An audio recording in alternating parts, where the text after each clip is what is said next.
اعوذ باللہ من الشیطان الرجیم بسم اللہ الرحمن الرحیم۔ سورۃ مریم مکیہ، سورہ مریم مکہ میں نازل ہوئی ہے اور اس میں 98 آیات اور 6 رکوع ہیں۔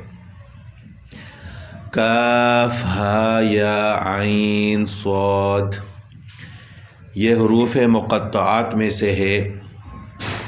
اس کے معانی اور مطالب اللہ تعالیٰ کے علاوہ کوئی نہیں جانتا۔ ذکر و رحمت ربک عبدہ زکریا، یہ آپ کے رب کی رحمت کا ذکر ہے جو اس نے اپنے بندے زکریا علیہ السلام پر فرمائی۔ اذ نادى ربہ نداء خفیا، جب حضرت زکریا علیہ السلام نے اپنے رب کو پکارا آہستہ آواز سے، چھپی ہوئی آواز سے۔ ندا کا معنی ہے پکارنا، خفیاً پوشیدہ، کہ جب حضرت زکریا علیہ السلام نے اپنے رب کو پوشیدہ اور خفیہ آواز سے پکارا۔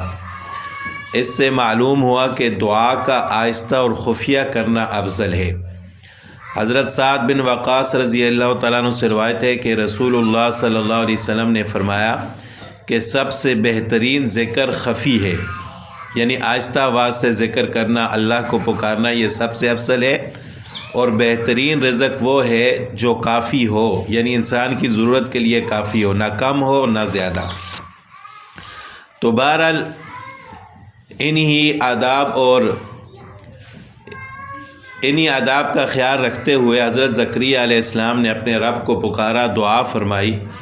قال رب انی وہن العظم منی، حضرت زکریا علیہ السلام نے فرمایا کہ میرے رب میری ہڈیاں کمزور ہو گئی ہیں۔ واشتعل الرأس شیبا، اور میرے سر پر بڑھاپے کی سفیدی بڑک اٹھی ہے، یعنی چھا گئی ہے، پورے سر کے بال سفید ہو چکے ہیں۔ ولم اکم بدعائک ربی شقیہ، اور آپ سے دعا مانگ کر اے میرے رب میں کبھی محروم نہیں ہوا۔ شقیہ معنی محروم ہونا، نامراد ہونا۔ اے میرے رب میں کبھی بھی آپ سے دعا مانگ کر محروم نہیں ہوا۔ وَإِنِّي خِفْتُ الْمَوَالِيَ مِنْ وَرَائِي، اور مجھے اندیشہ اور خوف ہے اپنے چچا زاد بھائیوں کا، موالیہ اپنے چچا زاد بھائیوں کا، من ورائی میرے پیچھے۔ وَكَانَتِ امْرَأَتِي عَاقِرًا، اور میری بیوی بھی بانجھ ہے۔ فَهَبْ لِي مِن لَّدُنْكَ وَلِيًّا، پس مجھے اپنے پاس سے ایک وارث عطا فرما، یعنی مجھے بیٹا عطا فرما۔ تو دعا میں اپنی عاجزی کا اظہار کرنا یہ بھی مستحب ہے، جس طرح حضرت زکریا علیہ السلام نے فرمایا کہ اے اللہ میری ہڈیاں کمزور ہو گئی ہیں، میرے سر پر بڑھاپا چھا گیا ہے۔ اور اللہ تعالیٰ کی نعمتوں کا بھی ذکر کرنا چاہیے کہ یا اللہ میں کبھی آپ سے مانگ کر محروم نہیں ہوا، یعنی آپ عطا کرنے والے ہیں۔ اور پھر حضرت زکریا علیہ السلام نے جس مقصد کے لیے دعا کرنی تھی اس کو بھی بیان کیا، اس کا بھی اظہار کیا اللہ تعالیٰ کے سامنے کہ یا اللہ میرے جو چچا زاد بھائی ہیں ان میں تقوی اور علم کی اتنی صلاحیت نہیں ہے کہ وہ میرے کام کو آگے چلا سکیں، تو لہٰذا مجھے اپنی طرف سے بیٹا عطا فرما جو میرا وارث بنے۔ تو یہاں وراثت سے مراد مال و دولت کی وراثت نہیں ہے، یعنی علم نبوت میں میرا وارث بنے، کیونکہ حدیث میں آتا ہے کہ انبیاء علیہ السلام نہ تو دینار چھوڑ کر جاتے نہ درہم، تو ان کی وراثت صرف علم ہوتی ہے۔ اور فرمایا کہ العلماء ورثۃ الانبیاء، کہ علماء انبیاء کے وارث ہوتے ہیں۔ تو انبیاء کی وراثت مال و دولت میں نہیں چلتی بلکہ علم میں چلتی ہے۔ تو حضرت زکریا علیہ السلام کی دعا کا مقصد بھی یہی تھا کہ میرے جو چچا زاد بھائی ہیں ان کے اندر اتنی صلاحیت نہیں ہے کہ وہ میرے اس علم نبوت کو آگے لے کر چل سکیں، اور میری بیوی بھی بانجھے، لہٰذا مجھے اپنی طرف سے ایک وارث بیٹا عطا فرما۔ یرثنی، جو میرا وارث بنے، ویرث من آل یعقوب، اور یعقوب علیہ السلام کی اولاد کا وارث بنے۔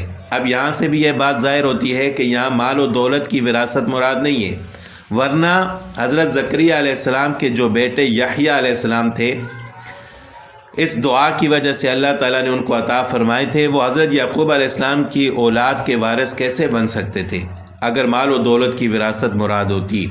تو یہاں علم نبوت کی وراثت مراد ہے کہ جو میرا وارث بنے، یعنی میرے علم نبوت کو بھی آگے لے کر چلے، اور حضرت یعقوب علیہ السلام کی اولاد میں سے جو انبیاء تھے ان کے علم کو بھی آگے لے کر چلے۔ وَاجْعَلْهُ رَبِّ رَضِيًّا، اور اس کو اے میرے رب ایسا بنا دے کہ تو بھی اس سے راضی ہو، یعنی وہ ایسا ہو میرا بیٹا کہ ایسے کام کرے کہ تو بھی اس سے خوش اور راضی ہو۔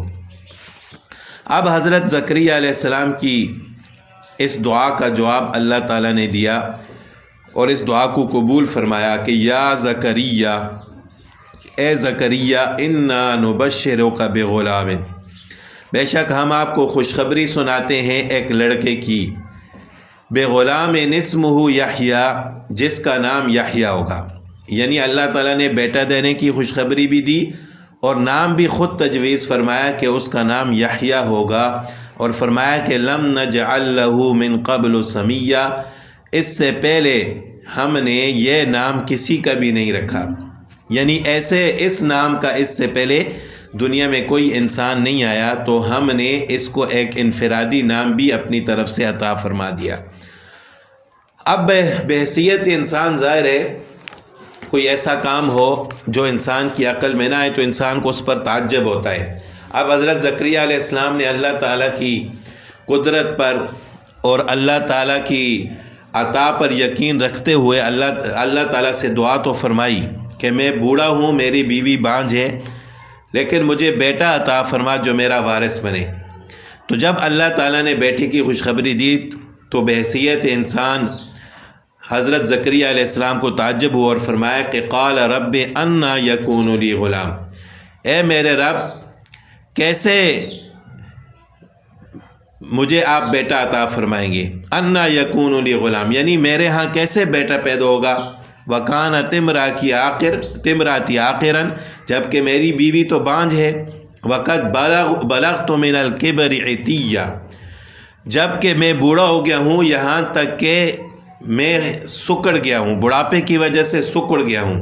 عتیہ کا معنی سکڑ جانا، یعنی میری تو یہ حالت ہے کہ بڑھاپے کی وجہ سے سکڑ چکا ہوں، بڑھاپا چھاپ گیا ہے، میری بیوی بانجھ ہے، تو میرے ہاں بیٹا کیسے پیدا ہوگا؟ قال کذالک، اللہ تعالیٰ نے فرمایا کہ یوں ہی ہوگا۔ قال ربک هو علی ہین، آپ کے رب نے فرمایا کہ یہ میرے اوپر بہت آسان ہے، یعنی بے شک آپ کی بیوی بانجھ ہے، آپ بوڑھے ہو چکے ہیں، لیکن اس کے باوجود بیٹا دینا میرے لیے بہت آسان ہے۔ وقت خلقتک من قبل، اس سے پہلے میں آپ کو بھی پیدا کر چکا ہوں، ولم تک شیئا، جب کہ آپ کچھ بھی نہ تھے۔ یعنی آدم علیہ السلام کو بھی تو اللہ تعالیٰ نے بغیر باپ اور ماں کے پیدا فرمایا، اور اس کے بعد بھی اسی طرح آدم علیہ السلام کی نسل چلتی رہی۔ تو جب اللہ تعالیٰ بغیر باپ اور ماں کے پیدا کر سکتے ہیں تو پھر اگر باپ بوڑھا ہو جائے اور ماں بانجھ ہو تو اللہ تعالیٰ کیوں نہیں پیدا کر سکتے؟ تو اللہ تعالیٰ نے فرمایا کہ اسی طرح میرے لیے بیٹے کو پیدا کرنا بہت آسان ہے۔ قال رب اجعل لی آیہ، حضرت زکریا علیہ السلام نے فرمایا کہ میرے لیے کوئی نشانی ٹھہرا دیجئے، یعنی کیا نشانی ہوگی؟ مجھے کیسے پتہ چلے گا کہ میرے ہاں بیٹا پیدا ہونے والا ہے؟ قال آیتک الا تکلم الناس ثلاث لیال سویہ، تو اللہ تعالیٰ نے فرمایا کہ آپ کی نشانی یہ ہے کہ آپ 3 راتیں مسلسل 3 راتیں کسی سے بات نہیں کر سکیں گے سوائے اشارے کے۔ اس کا ذکر سورہ آل عمران میں بھی ہے، الا رمزہ کے الفاظ ہیں وہاں پر، یعنی آپ صرف اشارے سے بات کر سکیں گے، زبان سے بول نہیں سکیں گے۔ فخرج علی قومہ من المحراب، تو حضرت زکریا علیہ السلام اپنے حجرہ سے باہر نکلے اپنی قوم کے سامنے، فاوحی الیہم، تو ان کو اشارے سے کہا، ان سبحوا بکرۃ وعشیہ، کہ یاد کرو، تسبیح بیان کرو صبح اور شام۔ یا یحییٰ خذ الکتاب بقوہ، اب جب اللہ تعالیٰ نے زکریا علیہ السلام کو یحییٰ علیہ السلام کی صورت میں بیٹا عطا فرمایا وہ بڑے ہوئے، جوان ہوئے، تو اللہ تعالیٰ نے فرمایا کہ اے یخشا، کتاب کو مضبوطی سے پکڑو، وَآتَيْنَاهُ الْحُكْمَ صَبِيًّا، اور ہم نے ان کو بچپن میں ہی دانائی عطا فرمائی تھی، وَحَنَانًا، اور ان کو نرم دلی عطا فرمائی تھی، مِن لَدُنَّا، اپنی طرف سے، وَزَکَاةً، اور پاکیزگی عطا فرمائی تھی، وَكَانَ تَقِيًّا، اور وہ پرہیزگار تھے، وَبَرًّا بِوَالِدَيْهِ، اور وہ اپنے والدین کے ساتھ نیکی کرنے والے، حسن سلوک کرنے والے تھے، وَلَمْ يَكُنْ جَبَّارًا، نہ تو وہ سرکش تھے، عَصِيًّا، اور نہ نافرمان تھے۔ یعنی اللہ تعالیٰ نے ان کو یہ صفات عطا فرمائی تھی کہ وہ نرم دل تھے، ان کو دانائی اور پاکیزگی عطا فرمائی تھی، اور اپنے والدین کے ساتھ بھی اچھا سلوک کرنے والے اور سرکشی اور نافرمانی سے بچنے والے تھے۔ وَسَلَامٌ عَلَيْهِ يَوْمَ وُلِدَ، اور سلام ہے اس پر جس دن وہ پیدا ہوا، وَيَوْمَ يَمُوتُ، اور جس دن وہ مرے گا، وَيَوْمَ يُبْعَثُ حَيًّا، اور جس دن اس کو دوبارہ اٹھا کر زندہ کیا جائے گا، یعنی جب اللہ تعالیٰ کے سامنے قیامت کے دن ان کو حاضر کیا جائے گا تو اس وقت بھی ان پر سلام ہوگا۔ تو یہ حضرت زکریا علیہ السلام کی دعا اور اس دعا کی قبولیت کا ذکر ہے۔ اس کے بعد حضرت مریم علیہ السلام اور عیسیٰ علیہ السلام کی پیدائش کا ذکر ہے، اس کا ذکر انشاءاللہ آگے آئے گا۔